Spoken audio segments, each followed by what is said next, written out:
موت کے وقت انسان کی زبان کیوں بند ہو جاتی ہے؟ روایت میں آتا ہے کہ موت کے وقت انسان کے پاس 4 فرشتے آتے ہیں جو آ کے مرنے والے کو سلام کرتے ہیں۔ ان میں سے ایک کہتا ہے کہ مجھے تیرے رزق پہ موکل کیا گیا تھا، مجھے تیرے رزق پہ معمول کیا گیا تھا۔ آج میں نے مشرق سے لے کے مغرب تک دیکھا ہے، لیکن تیرے حلق سے نیچے لے جانے کے لیے ایک لقمہ نہیں ملا۔ دوسرا سلام کرتا ہے اور کہتا ہے کہ مجھے تیرے پانی پہ موکل کیا گیا تھا۔ آج میں نے مشرق سے لے کے مغرب تک پوری روئے زمین کا چپا چپا چھان مارا ہے، لیکن تیری حلق سے نیچے لے جانے کے لیے پانی کا ایک گھونٹ نہیں ملا۔ تیسرا کہتا ہے مجھے اس بات پہ قادر کیا گیا تھا کہ زمین پر چلو پھرو۔ آج میں نے چپا چپا دیکھ لیا ہے، لیکن تیرے قدم رکھنے کے لیے 1 انچ جگہ نہیں ملی۔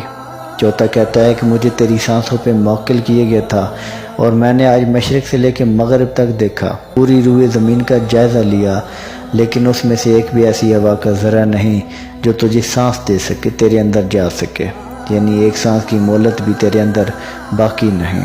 اور اس کے بعد اس کا اعمال نامہ دکھایا جاتا ہے، وہ کبھی دائیں مڑتا ہے، کبھی اپنا منہ بائیں پھیر لیتا ہے، کیونکہ وہ پڑھنا نہیں چاہتا، اور اسی کشمکش میں اس کی روح قبض کر لی جاتی ہے۔ اللہ اکبر!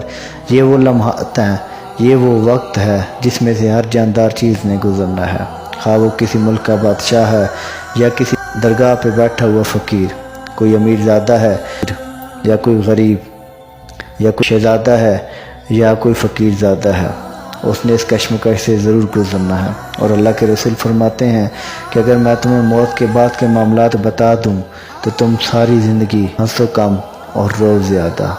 بابا فرید فرماتے ہیں کوئی بن گیا رونق پکھیاں دی، کوئی چھوڑ کے شیش محل چلیا، کوئی پلیا ناز تے نخریاں وچ، کوئی ریت گرم تے تھل چلیا، کوئی بھول گیا مقصد آون دا، کوئی کر کے مقصد حل چلیا۔ اتھے ہر کوئی فرید مسافر ہے، کوئی اج چلیا کوئی کل چلیا۔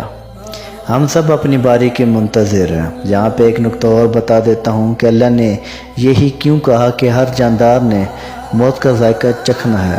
اب ذائقے کی بات یہ ہے، وہ مومن کا ذائقہ مختلف ہوگا اور گناہگار کا ذائقہ مختلف ہوگا۔ ذائقہ ہم خود بناتے ہیں، گھر میں کوئی چیز بناتے ہیں تو جو مصالحہ جات اس میں ڈالتے ہیں وہی ذائقہ بناتے ہیں۔ ہماری زندگی کے ذائقے خالق الموت والحیات لیبلوکم ایکم احسن عملا، ہم نے موت اور زندگی کو خلق کیا ہے، دیکھ سکیں کہ کون ہے جو صالح اعمال کرتا ہے۔ اللہ عمل صالح کرنے کی توفیق عطا فرمائے، مرنے سے پہلے مرنے کی تیاری کرنے کی توفیق عطا فرمائے۔ سلام پہنچے۔